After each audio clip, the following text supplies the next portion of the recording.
what I try and do is like give good direction with pictures, and then I let Emil and Larry join worlds together.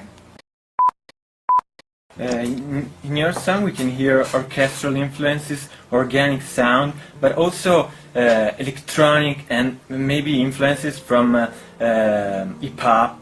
How does those genres come together? That's a good question.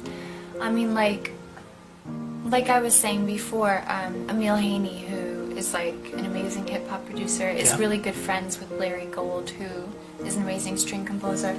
And like when I talk to the guys on the phone, I'd say, you know, if I was talking to them about like maybe the song This Is What Makes Us Girls, I would say to them, you know, think about the film score for American Beauty by Thomas Newman.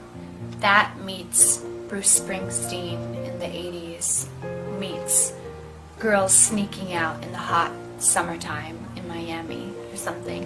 And what I try and do is like give good direction with pictures, and then I let Emil and Larry join worlds together.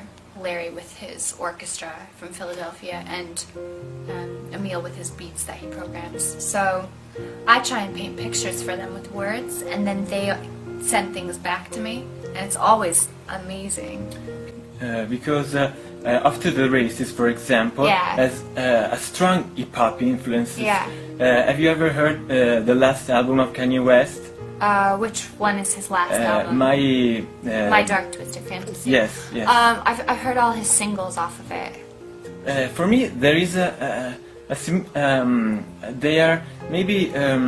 That's funny because Kanye loves that song, Off to the Races. Yes, because those alarms or those sound that that you listen when and they come from nowhere.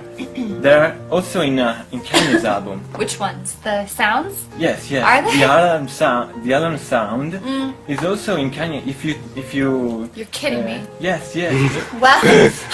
Well, Emil did work with Kanye on My Dark Twisted Fantasy. I don't know how many tracks he worked on, but I mean, so I think from what I understand, Kanye also has a love for gorgeous things and gorgeous strings. That's just something we both happen to love, like have a respect for like cinematic, orchestral, you know, uplifting sounds that, you know, where the melody of the strings tell the story, the same story that the words do. Yeah. But I mean, it's a difficult task to take on. That's a combination between lyrics and sound. Yeah, because, you know, sometimes like when you watch movies and you just listen to film scores, like those melodies tell a story, and the strings on my record, I think, tell their own story too.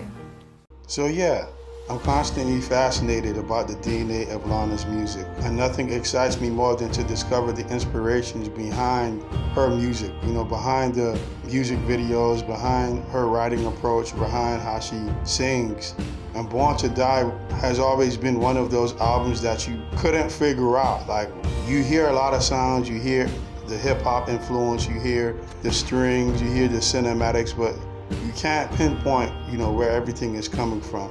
But it sounds so good and it's hypnotic. And lo and behold, Bruce Springsteen and the American Beauty soundtrack are the reasons why the soundscape of Born to Die is so infectious. It's so hypnotic because Bruce Springsteen is a visual cinematic writer. He brings you there, you know, wherever he's at, whether he's on a back road or whether he's at a steel mill.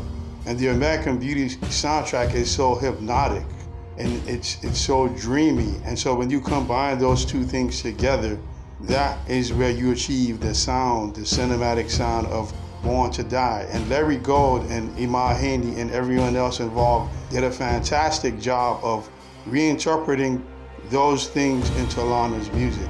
And I love just, you know, discovering those little gems. And so, having learned about this now, what do you think? What are your thoughts on the inspirations behind Lana's music?